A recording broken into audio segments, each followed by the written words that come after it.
There's been a lot of trades, a lot of mid trades, I'll be honest with you, but there's some interesting trades that could potentially lead to a humongous free agent season.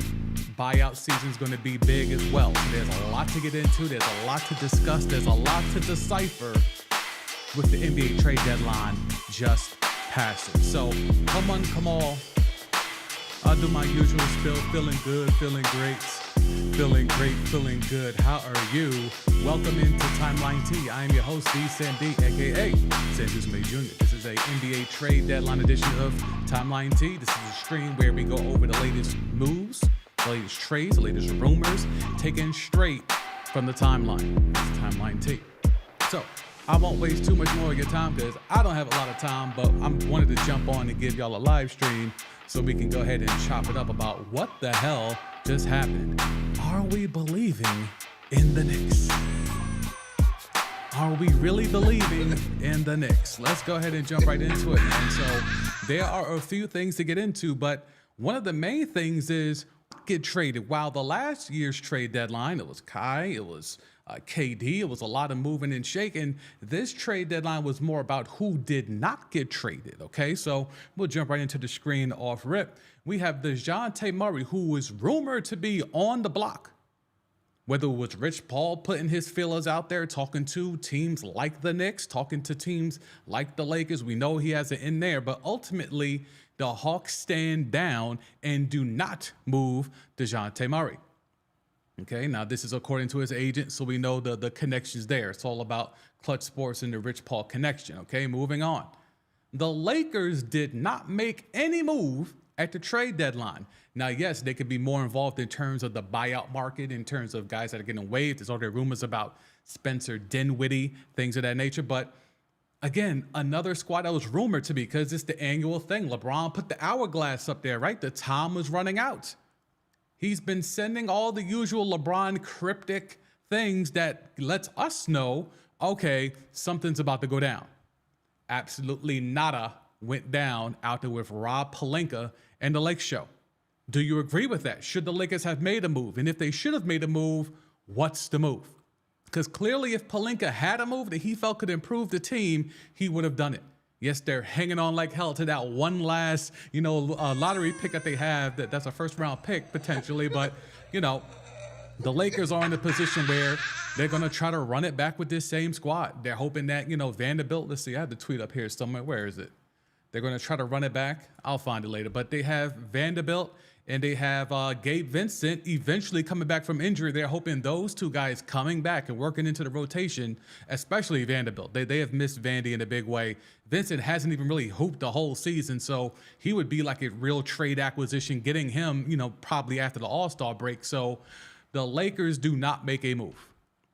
So you have DeJounte Murray not get moved. You had the Lakers not making any moves. And then we slide over Bruce Brown, who was a guy that was thought about for the Knicks, that was thought about with the Lake Show, that was thought about in Miami, stays pat and does not get moved from the Toronto Raptors. Already was moved once from the Pacers to Toronto in a move that brought your man Siakam to the Pacers, but he stands pat and stays in the North. Buyout? Probably not with that contract. But Bruce Brown, who was thought to be a guy that can shape a contender in the second half of the season, not moved. Okay. But let's get to why we're all here. The Chicago Bulls have not made a trade for a player since August of 2021.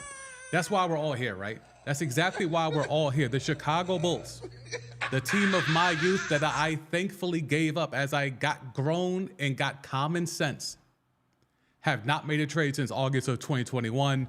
No trade deadline deals for them. So DeRozan stays pat.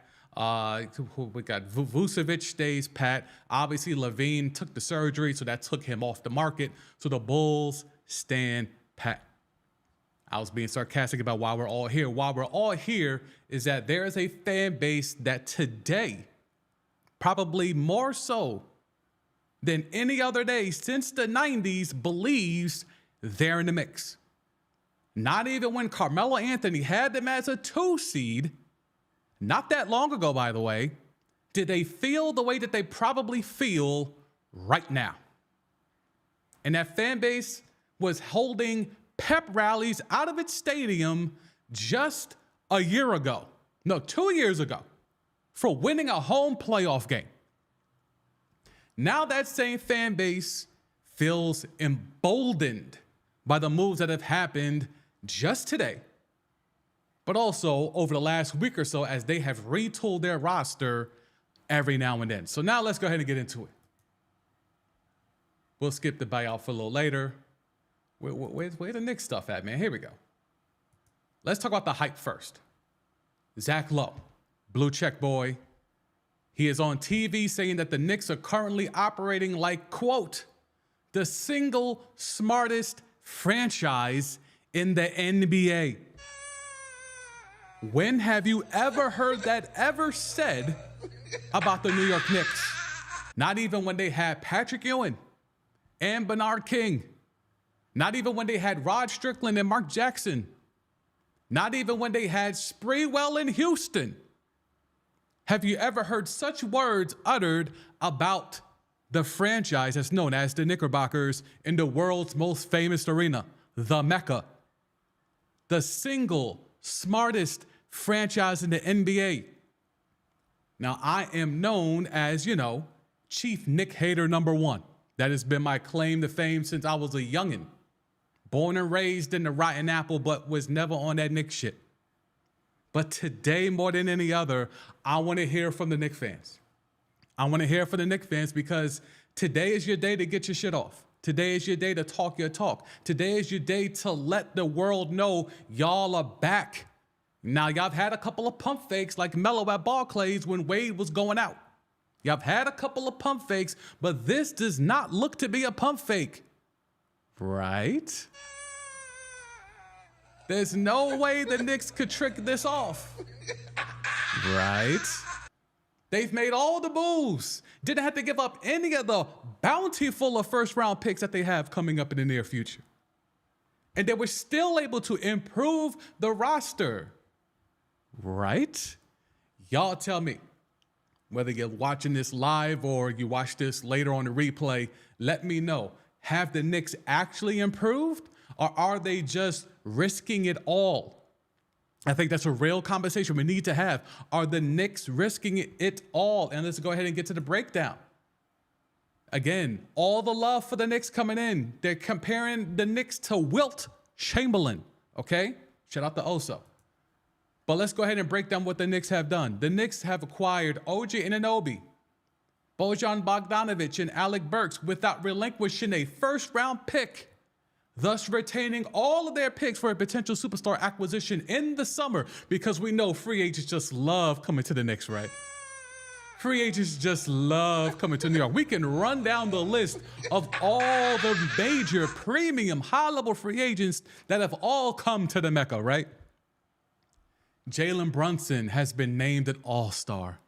Yet another ball-dominant guard flourishing in that creative, imaginative system that Tom Thibodeau, the meniscus-tearing taskmaster, employs. And furthermore, cheap promo, Brunson and Josh Hart are launching a new pod. More athletes, more new media. Can't wait. Sarcasm. So, the Knicks are out here. Do you believe? An updated Knicks depth chart. You're looking at Brunson and McBride. I don't know why. I mean, you have to put McBride because he's there. DiVincenzo and Alec Burks, the newly acquired Alec Burks. OG Anunoby and Josh Hart at the 3. Then you have Randall Bogdanovich and Achua as your 4s. Then you have Hartenstein and Jericho Sims and Mitch Robb, although most likely he won't be back. And people are telling me this depth chart that you see here on the screen, this depth chart is now a roster that's so deep, people are now saying it's the Celtics in the East and it's the Knicks second. They're now better than Milwaukee? Is that the type of time we on? Celtics, then the Knicks? The Kool-Aid. Orange and blue skies, right, Spike? Shout out to the Brooklyn Museum and the exhibit he's got over there. If you can have a chance to go check that out before the week is over, go do that. It's the last week for the Spike Lee exhibit over there at Brooklyn Museum. But orange and blue skies for the Knicks. This right here is what y'all are saying is better than Milwaukee? Milwaukee, who just scooped up Pat Bev, by the way? That's better? That is better than the Milwaukee Bucks picking up Pat Bev? Make it make sense. Now, again, understand that the whole Jalen Brunson thing, I've gotten into a lot of stuff back and forth on various social media platforms about Jalen Brunson and how good he actually is. This stream is not to tear down Jalen Brunson, but the DCMB podcast is for that. In the next episode, we're going to have a discussion about one Jalen Brunson and what he's actually doing. Anywho, so the Knicks are out here with the updated depth chart, and this is now supposed to be better than the Milwaukee Bucks. Make it make sense. Let me know if this is really how that's going to go. Are you really going to co-sign that the Knicks now out here getting Bogdanovich, who was wasting away in Detroit, and Alec Burks, who can be a bucket, who can get hot, who could be streaky, fortifies that bench, right? So the Knicks basically traded all the youth away. Tibbs don't like youngins. Unless you got fresh cartilage and you're willing to risk it all, Tibbs don't like youngins. So they got rid of all the youngins, not the future youngins in them first round picks, but the current youngins, got them all out of there. RJ gone. All of them. Every single last one of them is gone. They're rolling with the vets, and that's a Thibodeau roster. This is a meniscus tearing taskmaster, Tom Thibodeau, apex roster now. Brunson's not young. DiVincenzo's not young. OG's not young. Julius not young. Hartenstein is not young. Jericho Sims is relatively young, but he doesn't really factor yet. Bogdanovich is a vet. Josh Hart, Burks are vets. Ochua is a vet. The Knicks are out here, and they are risking it all and saying, fuck them kids. Okay, that is what Worldwide West, that is what Leon Rose, that is what CAA is telling Knicks fans. Fuck them kids. We trying to win with vets. They think there's a window, a small window of opportunity that is creating itself here in the East. The Celtics, the Bucks, whoever else you want to put up there, some people are still trying to push the Miami Heat thing, Heat culture, even though they're falling down looking sick with Embiid looking out for at least 3 to 4 months. The Sixers are taking a hit. Is this the window of opportunity for the Knicks to slide in there and steal off and get a second seed like they did a few years ago with Melo? Is this seizing the moment? But again, they keep talking about free agents. This is also clearing the deck. The Donovan Mitchell stuff is starting to creep back up for the Knicks. I'll come off the screen here. So the Donovan Mitchell stuff is starting to creep back in. There's reports, now the Lakers are trying to, one of the reasons why they didn't want to make a deal is because they're trying to focus more on free agency. They want to add another star to Braun and AD, and everyone is kind of looking at Donovan Mitchell as a potential option to be that guy. So it's going to be between the Knicks and the Lakers, allegedly, if you're listening to all the innuendo and all the rumors taken straight from the timeline, which is what this live stream provides, all of that is out there now. So now it was a little cold on the whole Donovan Mitchell to the Knicks thing. It's going to be automatic. It's a matter of when, not if. Then it got quiet. Now, with these mystical trade deadline deals of bringing in Bojan Bogdanovic and Alec Burks and clearing the deck and getting OG a few weeks back, it's all now looking like the Knicks are still lockstep and trying to get your man's Donovan Mitchell. Is that a thing? How does he even fit? Looking at this roster, clearly they need an upgrade at the shooting guard, right? When we're looking at the screen, I'll jump here real quick. Clearly they have a need at the 2 guard. You're not winning anything seriously with Dante DiVincenzo as your starting 2 guard, right? Now, if you put in Spider, now you're looking at a roster, assuming health for Mitch Robb next year, that looks, I would say, top 4 in the East, depending on other moves, obviously. But taking it straight from the core, right now you have a gaping hole at the 2 guard. as much as OG is better than RJ Barrett in terms of a better fit for what Tibbs is trying to do, when you're playing against the upper echelon teams and you got to beat them 4 out of 7 times, which is what the playoffs are all about, regular season wins are more or less inconsequential. But when you're going up against a top tier team and you got to beat them 4 out of 7 times, I don't know if OG Anunoby is going to be enough. When the other team has Jason Tatum and you got OG Anunoby, I don't know if that's going to be enough. When you have Julius Randle and the other team has Jaylen Brown, I don't know if that's going to be enough. When the other team has Kristaps Porzingis, a Latvian world star, and you got Hartenstein and Jericho Sims, I don't know if that's going to be enough. But the Knicks right now are feeling themselves. I mean, again, we go through this. Like, they're out here getting major props for what they're doing. The single smartest franchise in the NBA, your New York Knicks.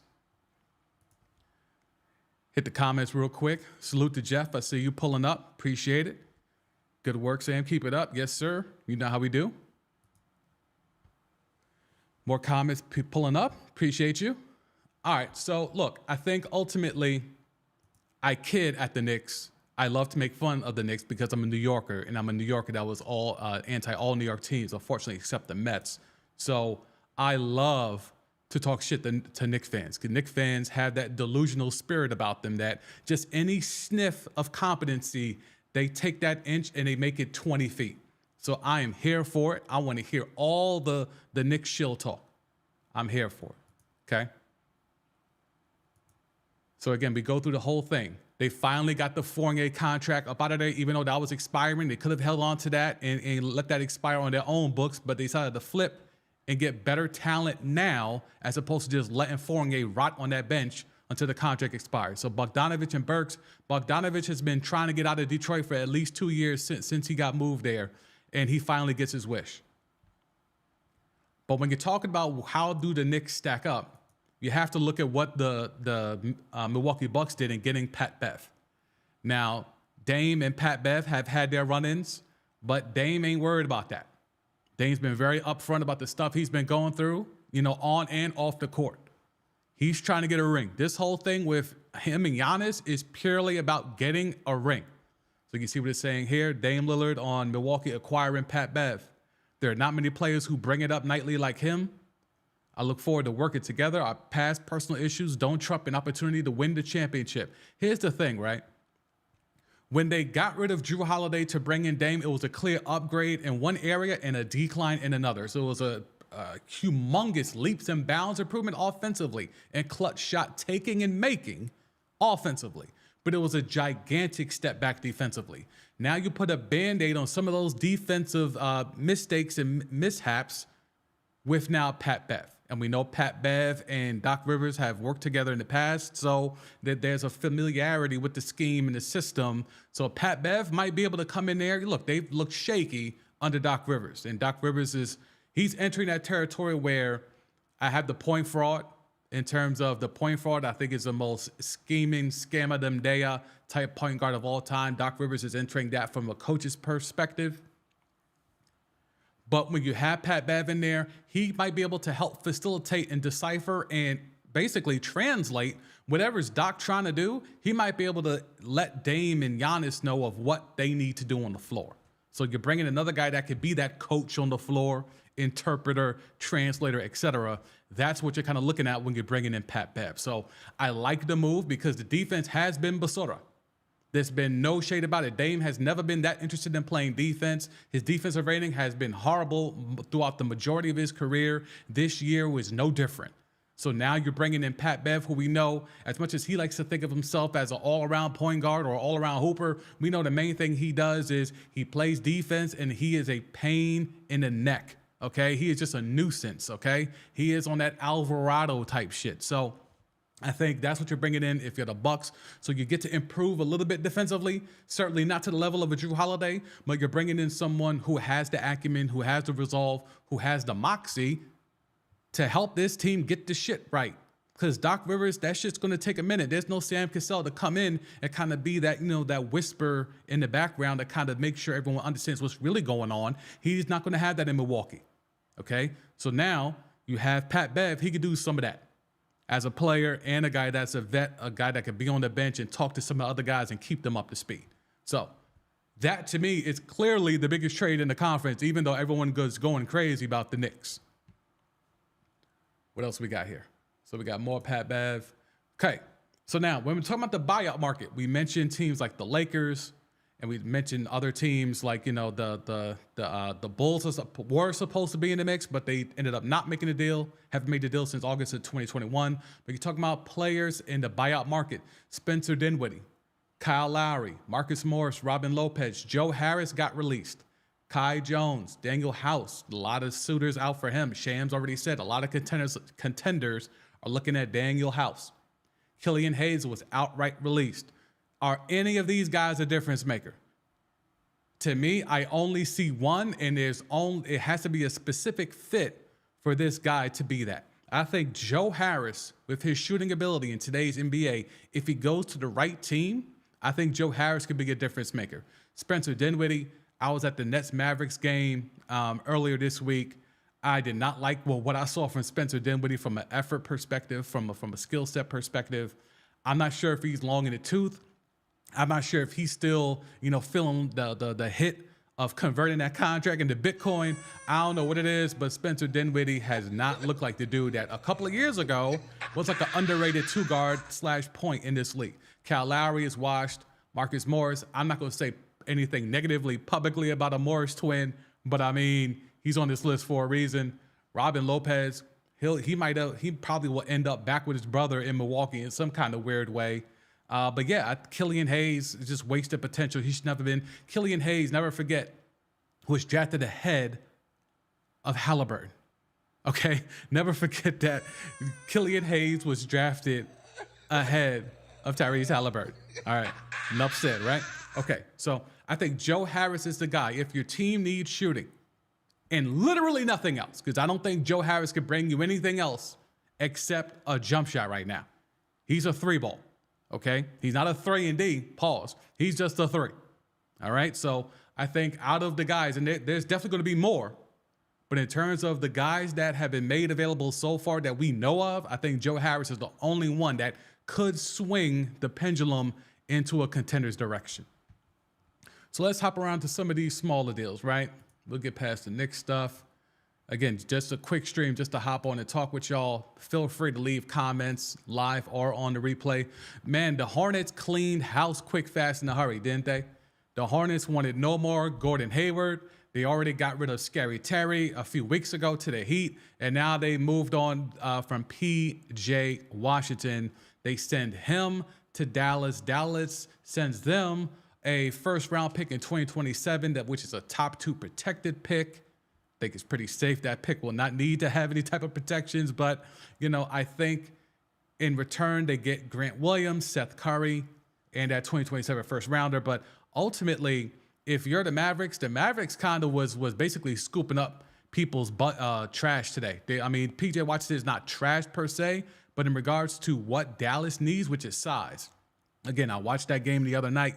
Nets Mavericks had some family come up, and that was pretty dope to go to Barclays with them. But the one glaring thing was, they need more size. With Lively being out, Dwight Powell is mid as fuck, and that's being generous. I think ultimately the Mavericks did the right thing in going out there and getting some size, even though P.J. Washington certainly has his limitations, but certainly better than Dwight Powell. When you're looking at the Thunder and the Hornets, they also made a deal. There's some interesting things here. Could Poku be moved? Poku could be moved. Is still some things. I haven't seen the update to this deal, so I'll wait for that. If it's anything crazy, I'll talk about it on the next episode of the D-Sandy podcast. So now the Gordon Hayward thing we talked about. So that was the OKC deal, right? So Hornets are expected to acquire a package centered around Trey Mann and salaries. Poku could be part of that salary. Sam Presti could finally be starting to move some of them pieces, because Poku, who was looking like not necessarily a centerpiece, but looking like a core member of that young group no more than 2 seasons ago, potentially could be involved in this deal and going to Charlotte. And man, bless up for Poku, because if you had to sit there through all them losses, all the rebuild, all the tanking, And then the minute they finally get good and they're running through the West and looking like a top 4 seed and potentially could advance a round or two, then they move you up out of there. The pain, the absolute pain for your man's Poku. Okay, so Philly goes out there and gets Buddy Hield. The Pacers, which have been, again, Buddy Hield has been another guy that's been kind of dangled about in terms of, are you going to move him? Like, he's been kind of, I wouldn't say he's been pining to move, but he's kind of been dangled as a chip to be moved ever since they acquired him a few years ago from the Kings. So Buddy Hield finally gets up out of there, goes to Philly. Philly gets a shooter. So now you'll have Maxey and you'll have Buddy Hield. And one underrated thing about Buddy Hield is his movement off the ball. He's definitely known for his strongest skill set, which is as a shooter, but watch him off the ball. He sets a lot of good screens for a guy his size, and there's a lot of action where you always have to pay attention to them and pay attention to him, and it creates action for others playing off of him. So assuming Embiid comes back towards the end of the season, having him out there with Maxey and Embiid probably at about 70-ish% if he's lucky, that at least can help alleviate some of the pressure that's inevitably going to be on Joel Embiid in whatever shape or form or fashion he comes back. Okay, so the Timberwolves are out here and they're making moves. They're not standing pat. They're not just going to assume it's all good. They go out there and they send Shake Milton, Troy Brown Jr., and 1 second-round pick to Detroit for Monte Morris. Is this a game changer for them? No. But it's a piece where it's like, we know Shake Milton wasn't going to get no run. Troy Brown Jr., mid. And you could go get Monte Morris, who you think can help, especially off the ball. And maybe as a backup point, you could kind of do some things there. It'll be interesting to see how they use Monte. Like, is he going to be a rotation guy? Is he just going to be like kind of waiting and seeing? I don't know. And then the Wizards did not trade Kyle Kuzma.